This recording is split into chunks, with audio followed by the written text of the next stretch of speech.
Welcome to the Wish I'd Known Then podcast, where we focus on how authors found success, looking at strategies that have taken them to the top of the bestseller charts, as well as what they've learned from their mistakes. Because being an indie author is more than knowing the latest marketing trend.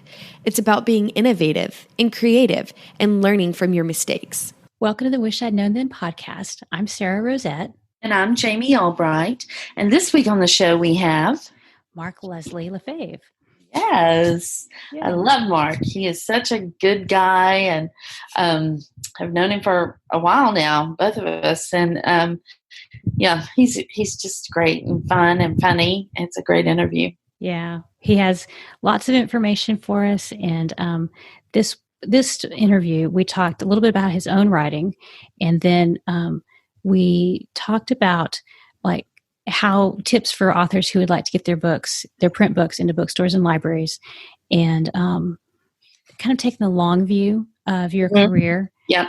He had some good information and good thoughts on that, like how to use your IP, different ways you can use it. Right. Yeah.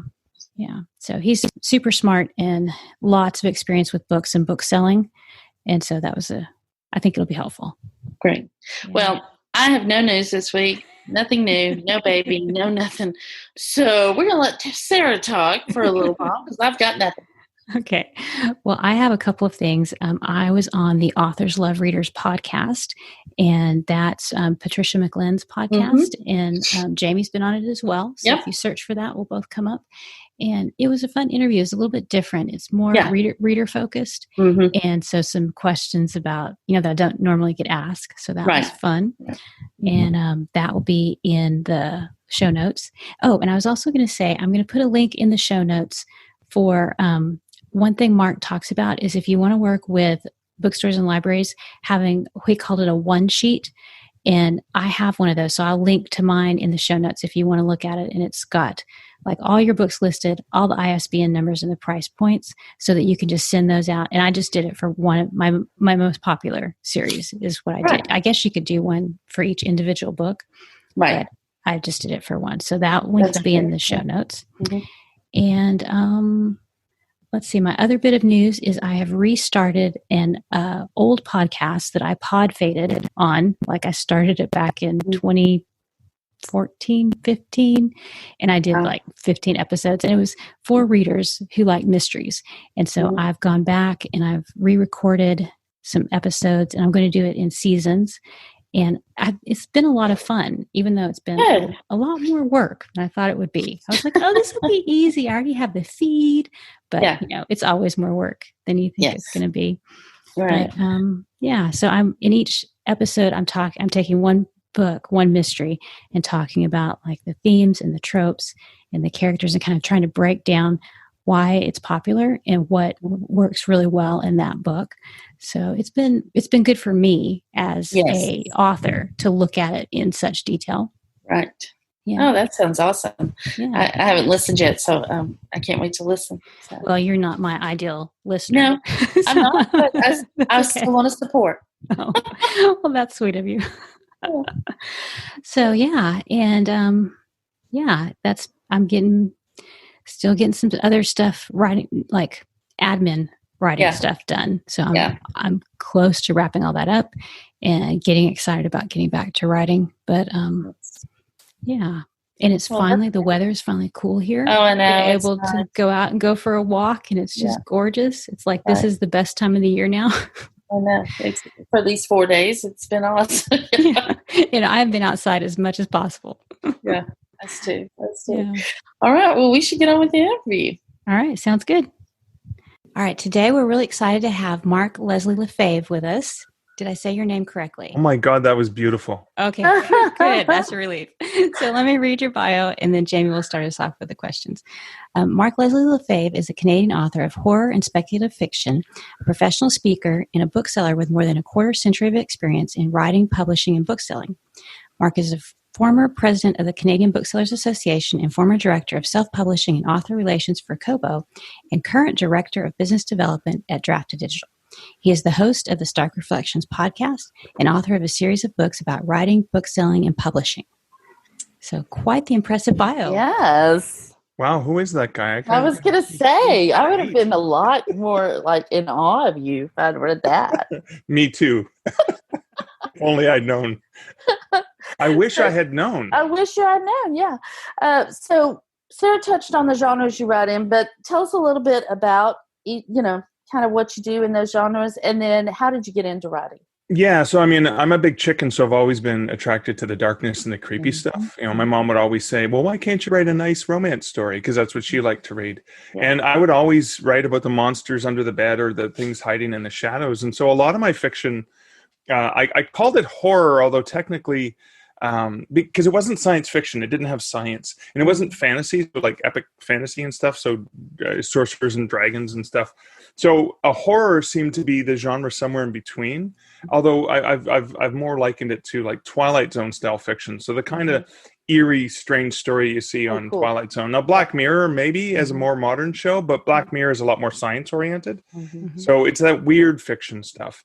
I also ended up writing nonfiction, a series of books for a traditional publisher, true ghost stories or tales told as true, I say with air quotes, depending on your perspective, just sharing those true ghost stories. And then I realized I tried to avoid fantasy for a long, long time because it wasn't epic fantasy. And I realized that my Canadian Werewolf series, for example, is actually urban fantasy. I avoided urban fantasy because I didn't think in early urban fantasy I encountered was very literary and high end, and I was like, well, no, I'm not that good.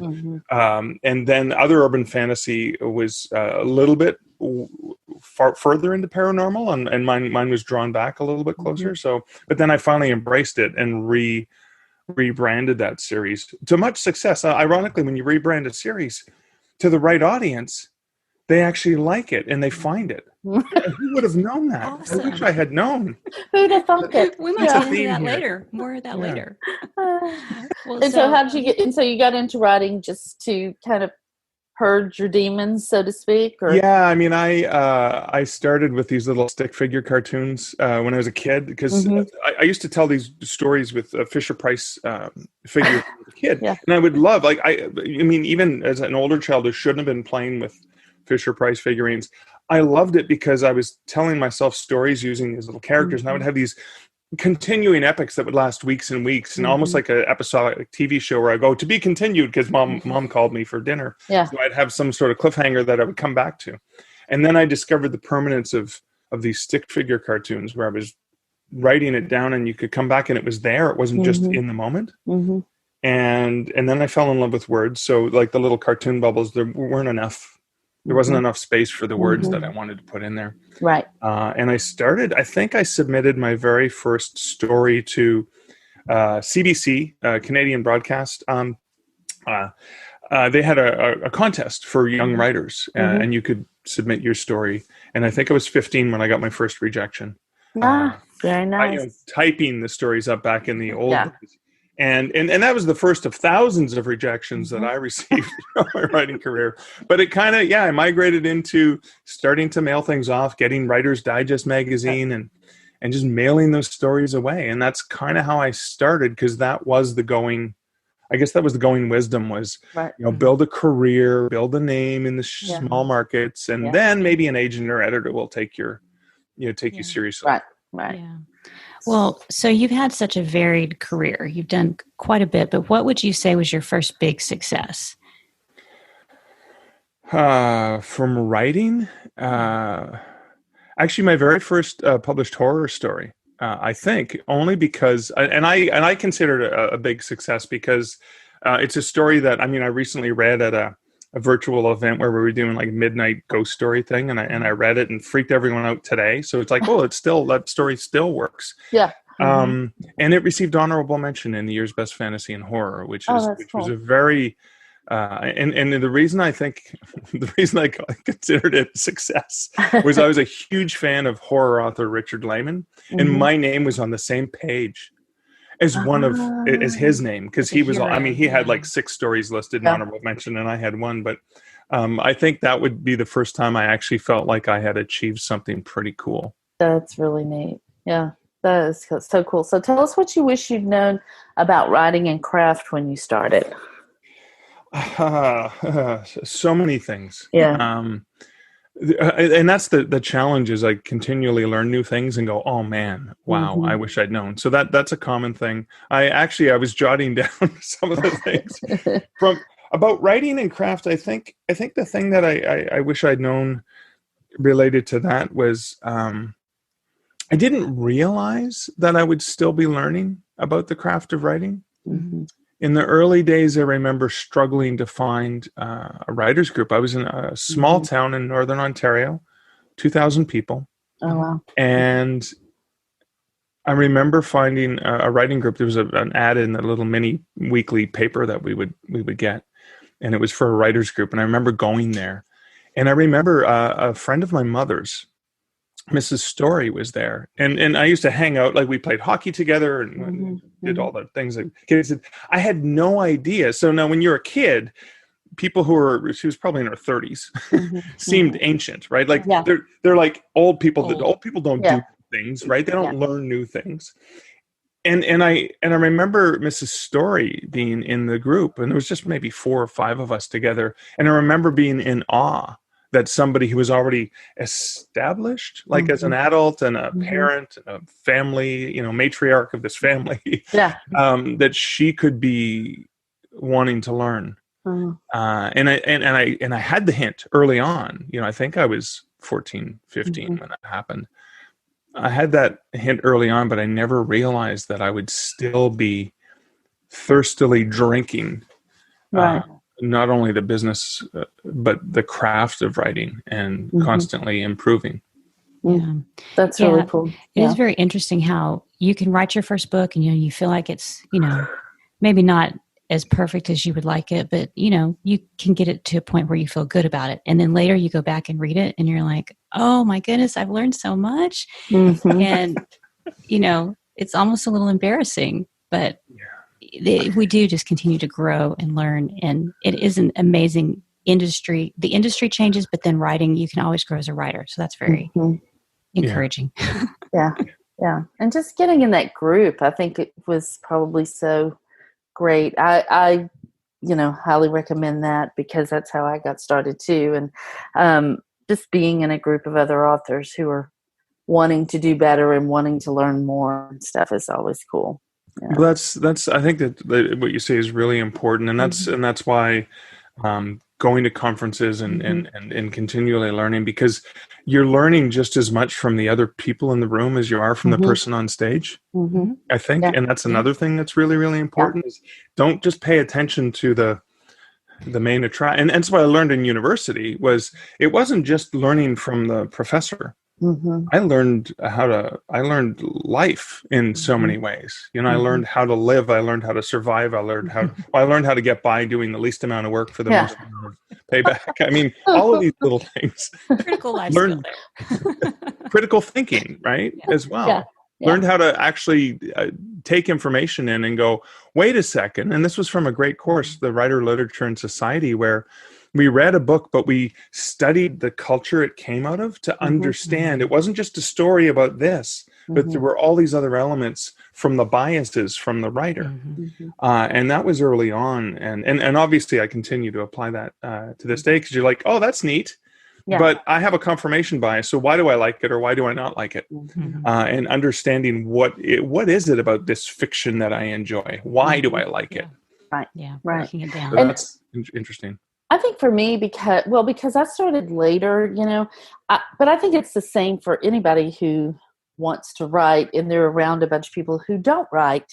But when you go and you're in a group with them, it's a validation of some sort. Even if you're at the very beginning of your career. I remember walking into RWA and after about 5 or 10 minutes of being there thinking, I found my people. Like after 40 something years, I found my people. And so it's really, I just think on top of just you learn from other people, but just being in that group is just a great way to validate what your dream, and what you feel like you need to say. Yeah.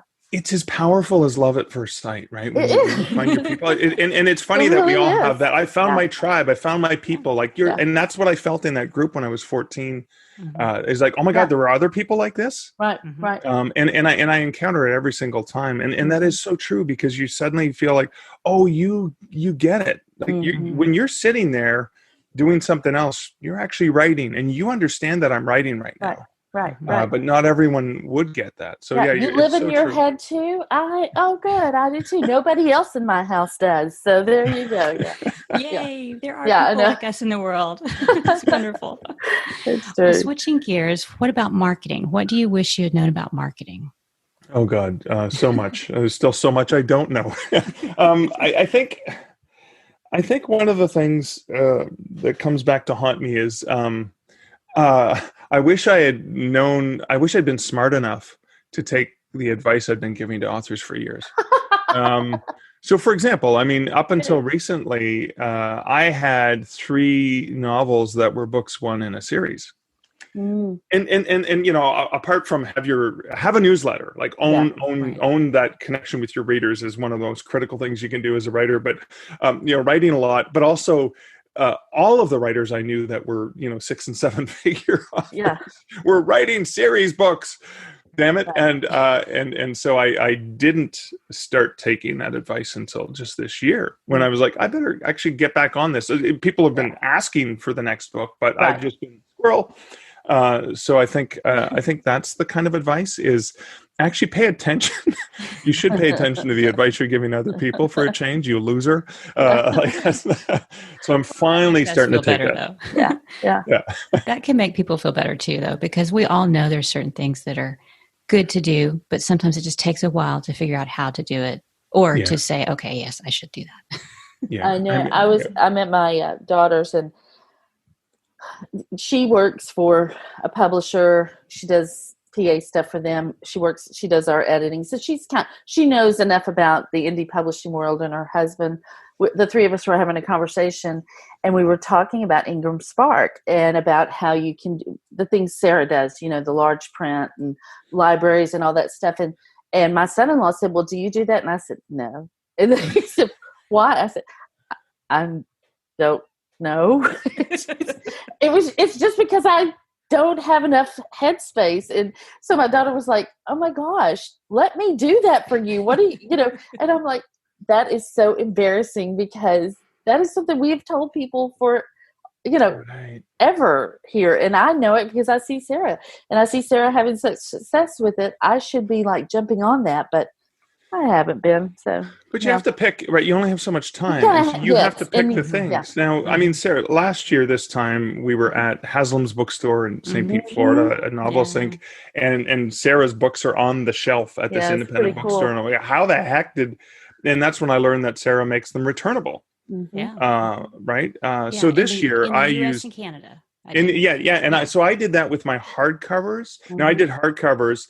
I've known hardcovers last 3 to 5 times longer than paperbacks, and libraries prefer them.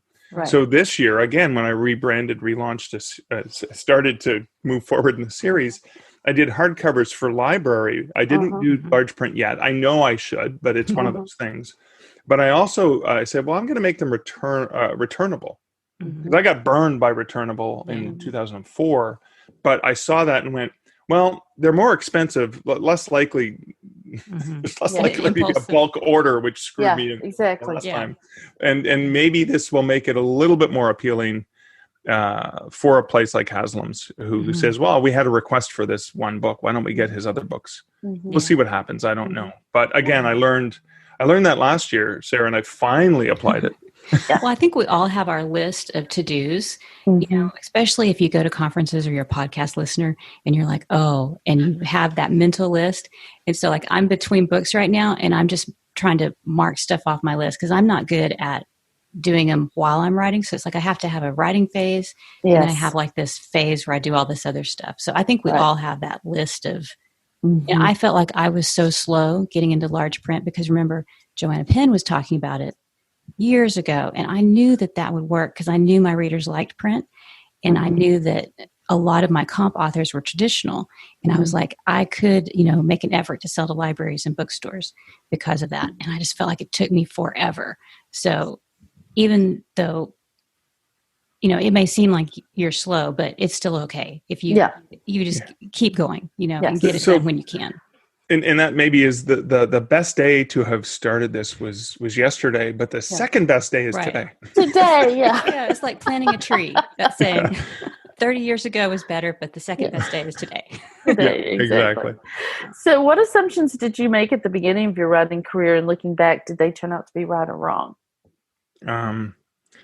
In the early days, I assumed that all writers were poor. My mom wanting to take care of me, wanting to protect me, because I was like, I want to be a stuntman. I wanted to be Spider-Man. I couldn't be those two things because I'm a big chicken. But I couldn't get near spiders and radioactivity enough to try to get bit by one. But she had said we'd watch a made-for-TV movie or something together, and she would. Because it was like the one TV in the house and everyone watched the same show. That was back in those crazy days. and there would be a writer like with cans of Spam or whatever. And you'd see them struggling to go, see, that's what you're going to need a good job. Yeah. And so I think I had adopted that starving artist mentality, and I didn't realize.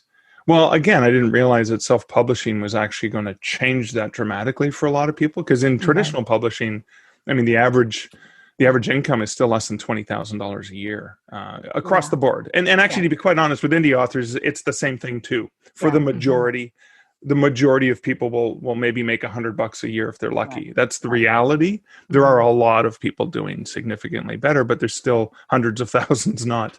So I think. Yeah, I think that's one of the things that I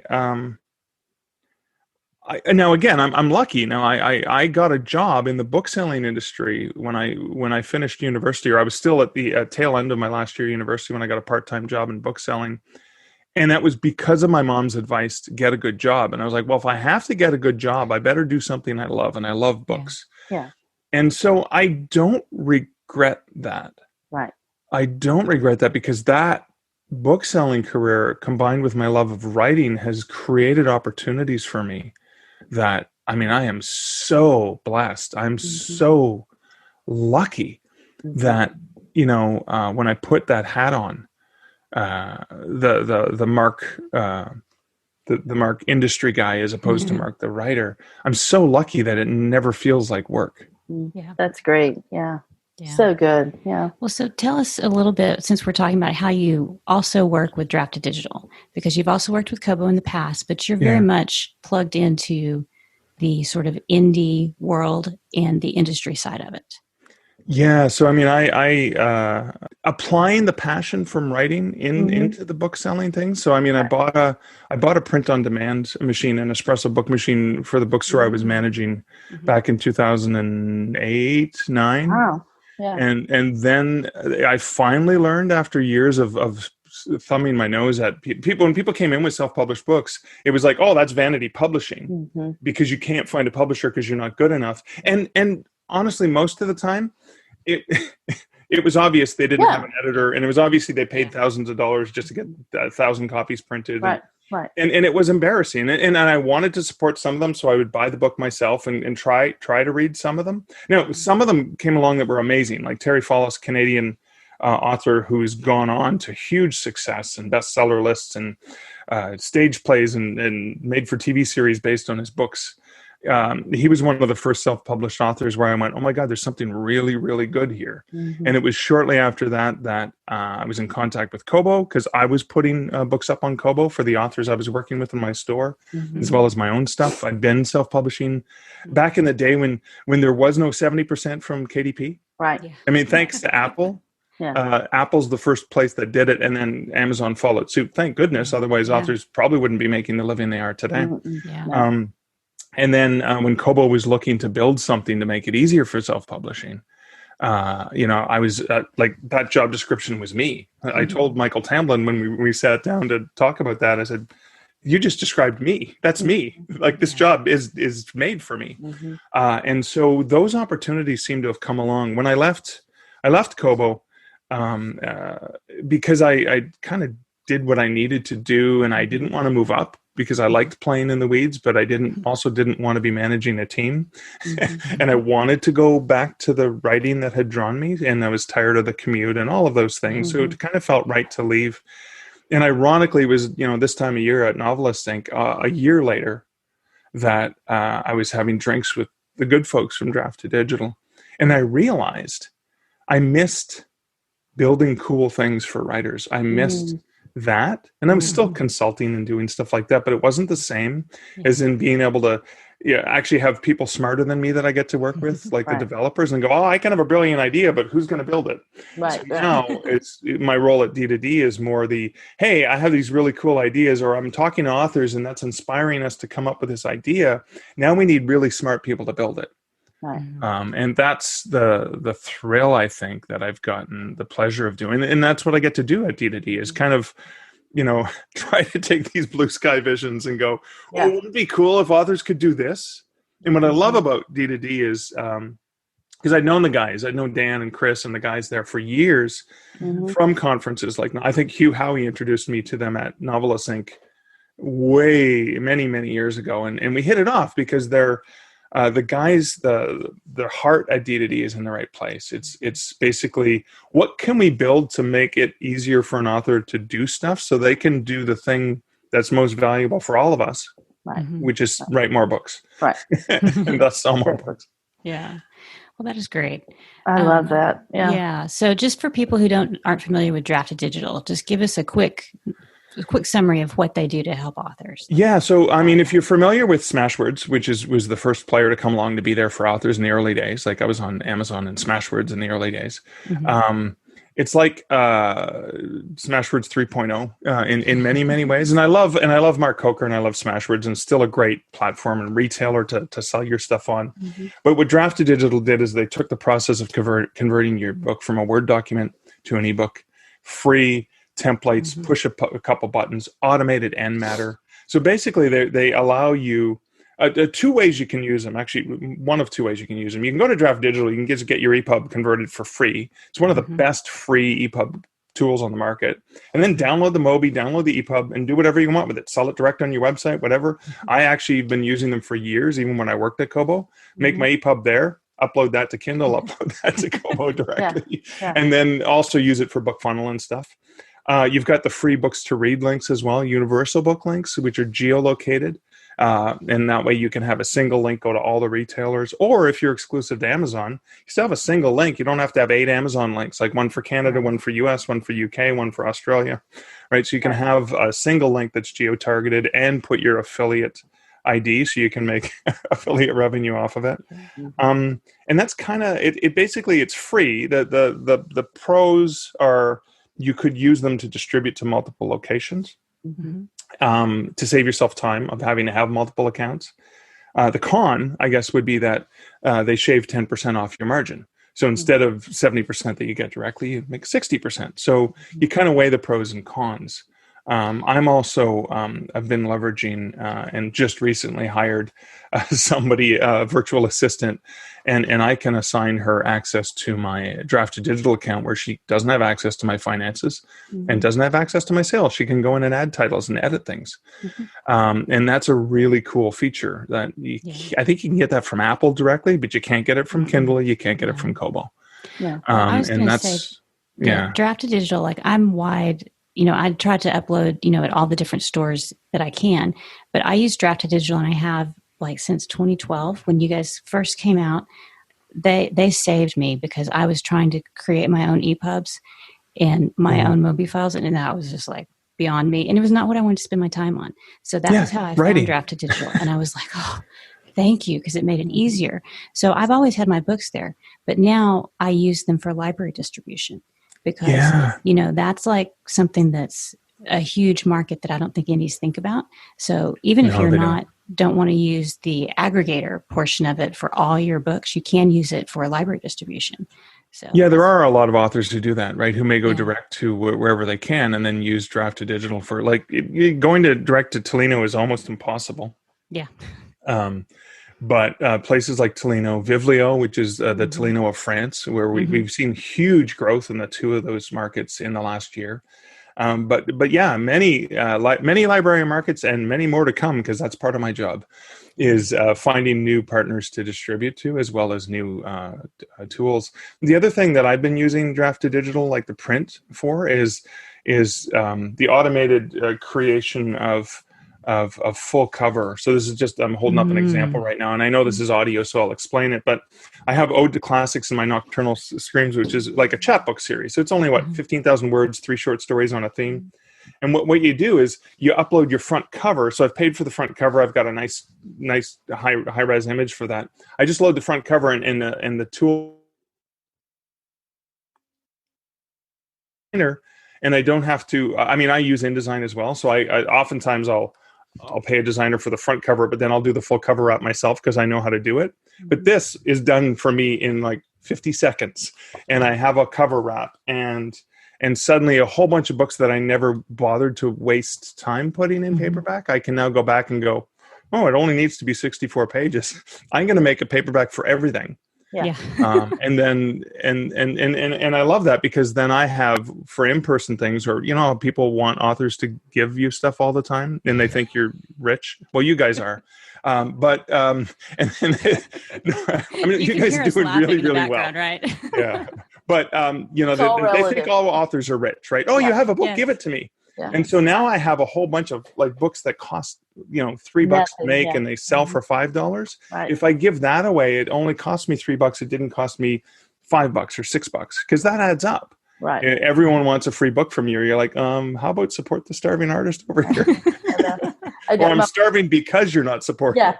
My mom she has all my books, and she gives them to everybody to read. Well, she gave the first one to a pretty close friend of our family, and the friend of the family messaged back and said, I love them. If she has any more, I'd love to read them.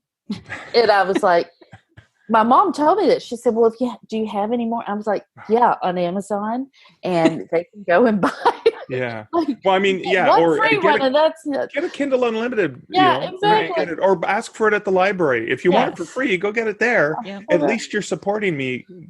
Yeah. Right. Even silly, my mother doesn't understand, though. She's like, Mom. It is interesting who buys your book and who doesn't. You find out who understands the way publishing works and who doesn't. Yeah. It's very interesting. Or at the very least, if you're going to read it for free, could you please just go and leave me a review somewhere? A review, yeah. Goodreads, or I mean, I know Amazon's fickle about whether or not you bought it there, but at least like post a positive, share it on social media with my universal book link, for God's sakes. Exactly. And I will say that right now with Amazon, Facebook, sorry, not Amazon, Facebook and all their glitchy stuff that's going on, I have heard from several people that their draft to digital links are not getting flagged. Like they're able to use those draft to digital links. So I haven't had an issue with it. I'm no expert on it, but I will tell you I have seen that in multiple groups that the draft to digital links are the ones that are not getting flagged right now. So.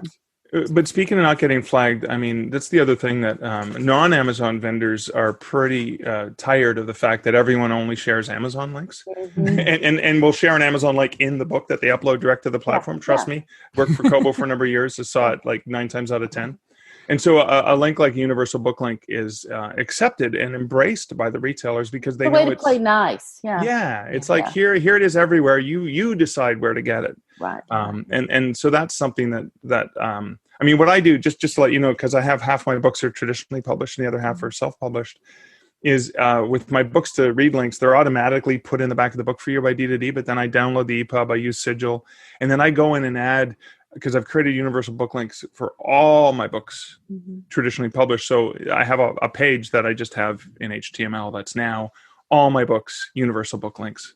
So it's not, oh, no, I'm only going to have the ones that I self-publish. Yeah. Because I do know there's crossover readers who go, I like his ghost stories. Oh, cool. He has fiction too. Yeah. There's going to be that Venn diagram of crossover readers who are going to hopefully not just ask my mom for free books. Yeah. Yes, we all hope for that. Yeah. So circling back to what we were talking about a little bit earlier on the mistakes. So this is one of our favorite questions. Have you ever made a mistake that turned out to be a good thing? Wow, that's a great question. Yeah. I mean, constantly. Because here's the reality. Every single mistake I make, and trust me, I have made tens of thousands of them. I made a dozen today already. And the day is relatively young as we're speaking. Is learning from those mistakes is the critical thing, right? I mean, you can make a mistake and screw things up, which I've done countless times, but actually learning from those mistakes. So actually looking at something, I'll give you a concrete example. This is probably not the biggest one, but it's something that really, really strikes home is the mistake that writers often make, and I've made multiple times, is not understanding that you're lying to your readers and you didn't realize it, that the cover was wrong, that even the title or description was wrong. And I got this from, and I know you're not supposed to read your reviews, but there was an Amazon review that said, this is not what I was expecting. So Snowman Shivers was a short story collection that I did of a couple dark humor tales about snowmen. And right there, dark humor tales about snowmen. But I called, the subtitle was Scary Snowman Stories, because I was going with alliteration, and I'm a horror writer, so I had to embrace that. And one of the reviews was, there's nothing scary at all. I actually laughed. I really enjoyed these stories. So it was a review that was not negative. It was positively critical. But I read it and went, huh. And I looked at the cover and I looked at the subtitle and I went, oh my God, I've been lying to readers. These aren't scary. They're dark humor. Right. It's a different thing. So people probably avoided them. So I rebranded, had the cover redone and re-subtitled it, and also changed the description. And suddenly the right people are reading it. So I think, and I made that mistake with A Canadian Werewolf in New York. I made the first cover very literary because I was afraid of urban fantasy. I didn't think. And then people are going, well, this reminds me of Jim Butcher's series, and this is blah, blah, blah. And I was like, it is a werewolf, so there are... and I'm like, called up one of the cover designers I worked with. I'm like, hey, can you redo like 5 books in a series for me? I haven't even written 2 of them yet, but can you just do them all at once so you can brand it? So I make, and to tell you what, before this podcast even goes to air, I bet you I'll make another 20 really crappy mistakes, but I hope I'll learn from them. Yeah. Yes, that's the key. That's why we asked the question. Yeah, exactly. Because we all are like that. We've all made mistakes. And as long as you can learn from them, then it's fine. And what about the opposite? What have you done that you thought this is a home run and it turned out not to be? Well, that happens all the time too. Yeah. I started this thing called Free Friday Frights, which is more of a content marketing play. I started it a couple years ago, where every Friday, because I write fiction and nonfiction, every Friday I would do a live reading of one of my previously published stories, or I would talk, because I sold the rights to a traditional publisher. I couldn't just read it without their permission because they had audio rights. Don't get me started. That's a mistake I made when I signed those contracts. But I could talk about that story because of the research I had, which I still own. And I invested a lot of time for week after week after week after week for months in Free Friday Fights, thinking if I invest this time and energy, it will come back to pay dividends. Now, I don't think it's a mistake, but I had launched the weekly podcast around the same time. So every week I was putting out a podcast free. Which takes a lot of time, as you guys know, time and energy.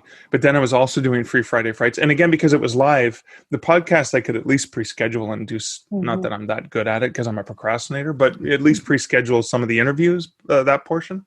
And I think I ended up wasting so much time on that. Now, it did come back to help me in some ways, because some of those videos are still being found and still being viewed. And I do believe in the long term.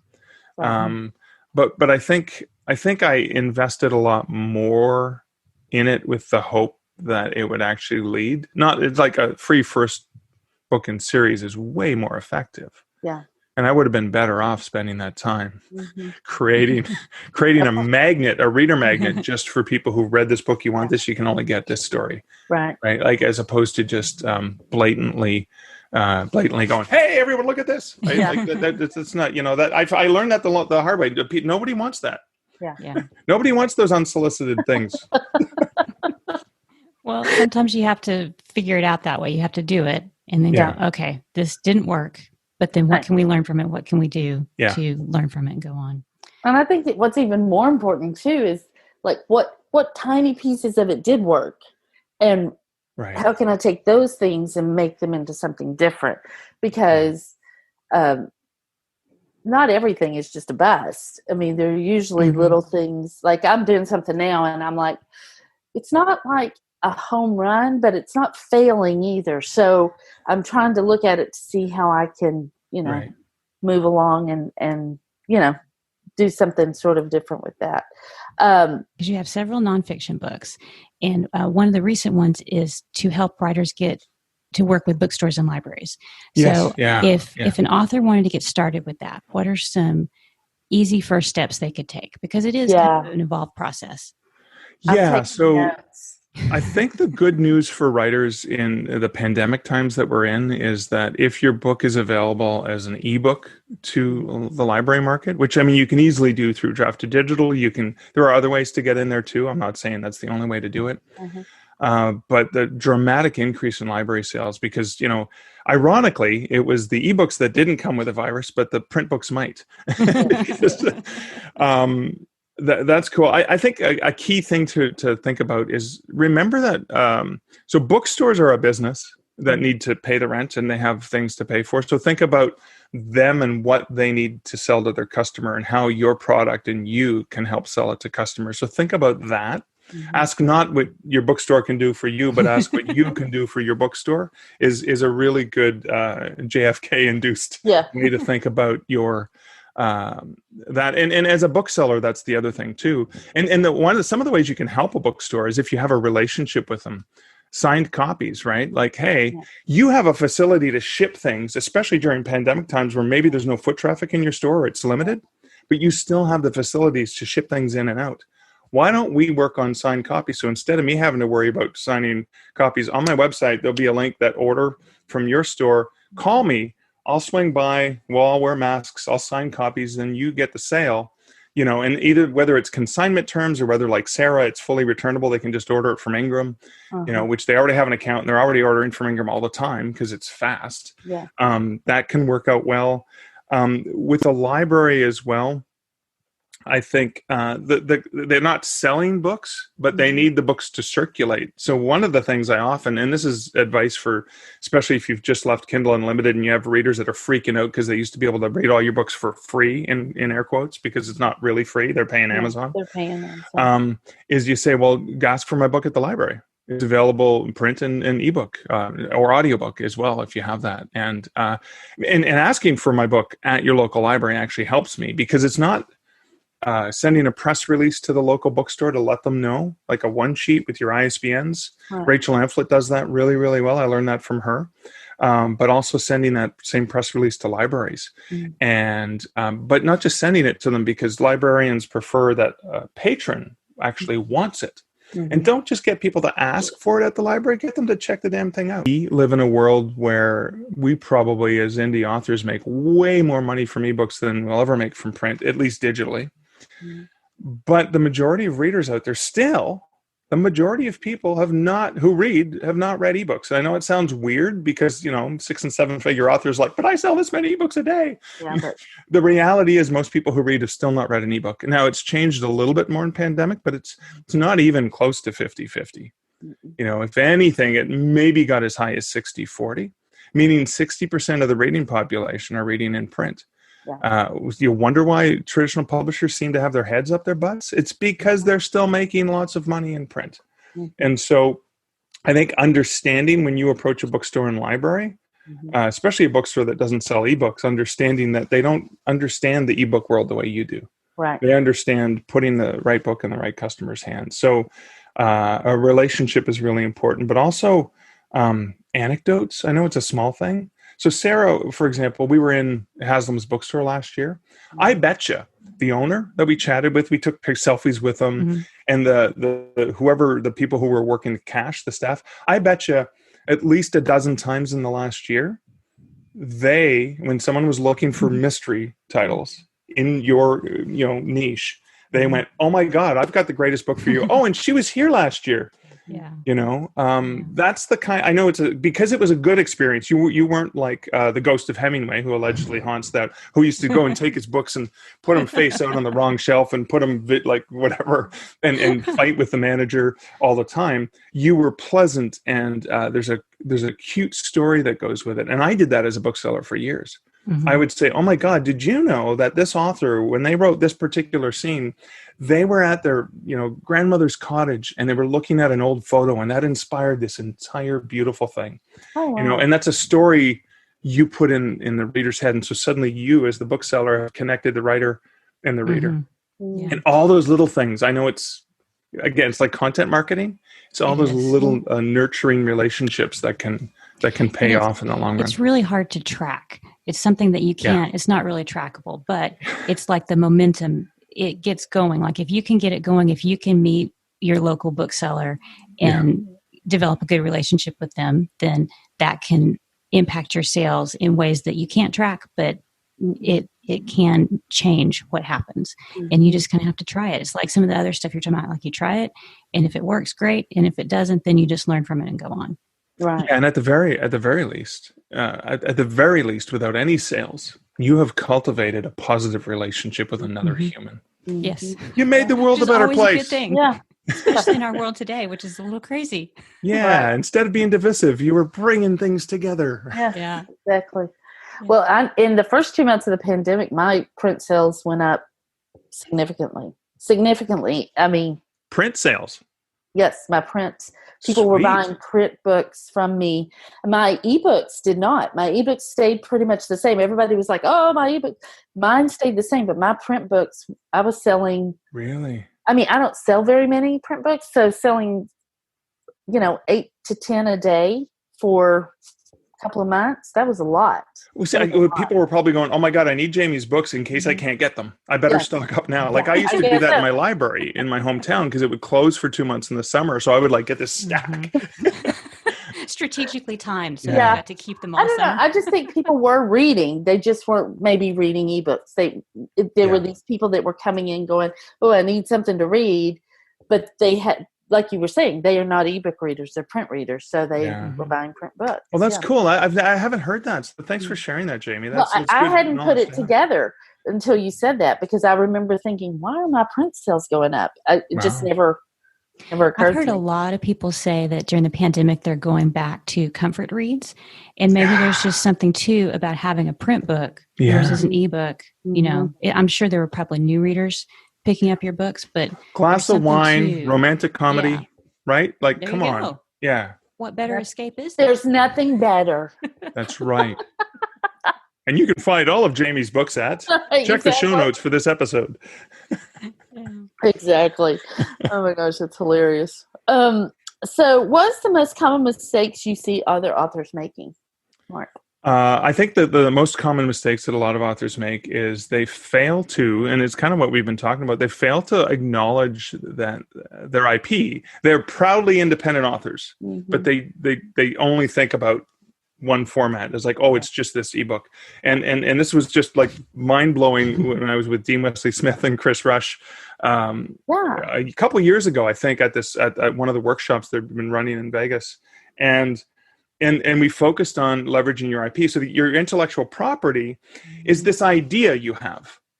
It's not a book. Sure, 90% of what you do because you're a writer is a book, but it's all these other pieces and elements that can actually be additional streams of revenue associated with that.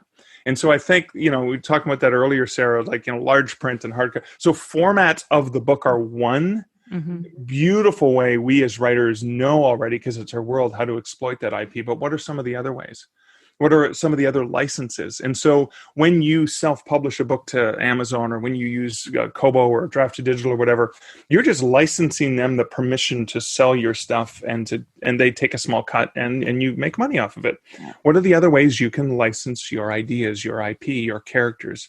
And we've seen so many ingenious ways, and I know more are coming. There are more coming. I'm in the process of wanting to license my the computerized replica of my voice. There's a replica of my, I don't know if you heard Joanna Penn and I have voice replicas. We shared that recently. I want to be on top of that. I want to be disrupting, not get disrupted. Yes. Right. So if you want to use my voice, because, in some circles, I'm known as a industry guy and rah digital publishing. If you want to use my voice for it, at least I want to get a cut. If you're gonna have me narrate your audiobook, but you're not going to pay me to narrate, because trust me, that's way too much work. You couldn't pay me enough. Well, you could, but I'd love to get a slice of that pie, right? So I think thinking about your IP beyond the book is critical, and also, I've made the mistake of signing away rights. For the privilege of getting a real publisher, and it's kind of like, I've gotten some of those rights back, because it's like, hey, dude, you said you're going to do an audiobook and it's been 5 years. Give me the rights back, or get off the pot. I've made that mistake. Again, Christine Catherine Rusch, the Business Rusch, the weekly. I ended up buying a book of that, and the second time I signed a contract, I put in 12 clauses. I was like, I want to change these 12 clauses. They changed 10 of them. Oh, that's great. Ask. If you don't ask, you definitely won't get.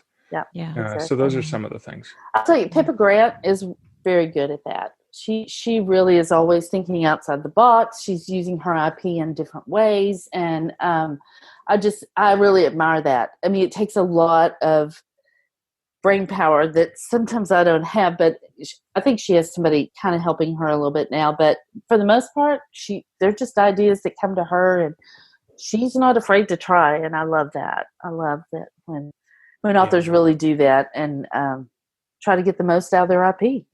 Yeah. That's great. So do you see any commonalities in writers that have been successful over the long haul? Do you see anything that... Well, long haul is the key. I think the writers who are successful in the long haul are thinking often.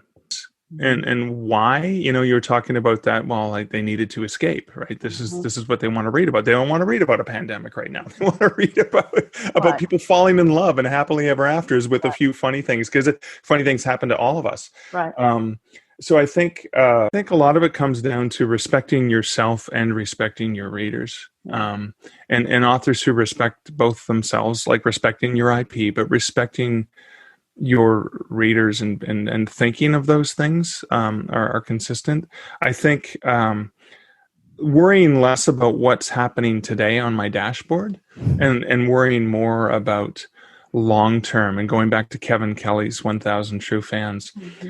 I would rather lose a sale today to gain a full-time, lifelong fan in the future. And I've had that experience multiple times where I did something ironic. I did something in 2006 that a podcast, ironically, back in early days of podcasting, back when they used to chisel podcasts on stone. And I remember being at an event, again, out of box thinking, where I rented a booth at a brewery on a Saturday to sell. I may as well hang out and drink beer. Well, why not sell books while I'm there? Yeah. And somebody came up and said, Mark Leslie, I remember you from this podcast, like from a dozen years ago. And then I ended up giving him a book. Like, here's a free download code. So you can, what do you like to read? He's like, oh, here, check out this thriller. And he went inside, downloaded it to his phone on the free app, and came back and wanted to buy the book. And I'm like, no, I just gave it to you for free. And he's like, no, I want to have an autograph. So that gentleman went on to become a long-term reader who now buys every single book I write. So if I'd been worried about selling him one book that day, I might have made a sale, but made a really bad impression as a pushy jerk. Right. But instead I was like, no, let's get you the right book. Oh, here, do you like thrillers? Here, take this for free. Check it out. And again, that's why having these little mini books are good. Is like, it only cost me, it cost me a $5 sale. Right. Here, check it out. If you like it, give me a good review or tell your friends or whatever, right? Like not doing it for reciprocity, but doing it because you're like, oh, I think you're going to like this. Right. Mm-hmm. I think authors who do that, who push other authors, right? Saying, well, I don't write that kind of book, but oh my God, my friend Jami writes this or Sara writes that. And you guys are going to have a really good time with them. Right. I think that kind of respect for yourself and respect for the reader goes way further than going, oh, I'm hitting refresh on my dashboard and worried about today's sales. Yeah. There is a grab mentality right now, I think. And, I'm as guilty of it as anybody is, but I think thinking long-term is, over the last few months, that's really what's really kind of been going over and over in my mind, long-term, like, I am my own author. I am my own brand. I am not like these people. I am not like these people. There are some people like me, but there is something about me that is different. Yeah. And then just cultivating and working on that for the long haul. But it's hard. It's hard. I was just saying for the intro that we just did for the next podcast that, I've had to stay off social media this week because I'm in the middle of writing a book. It takes me forever. And so I constantly feel like I'm behind because I'm not able to do the things that other people are able to do. But it is that grabbing mentality, I think. But what you've done there, Jami, is you've invested in yourself and your readers because they're looking forward to your next book and you're looking forward to your next book.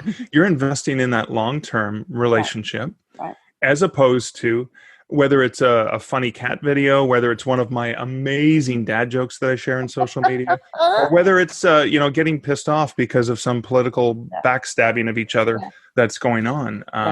You've invested in something that's a lot more valuable.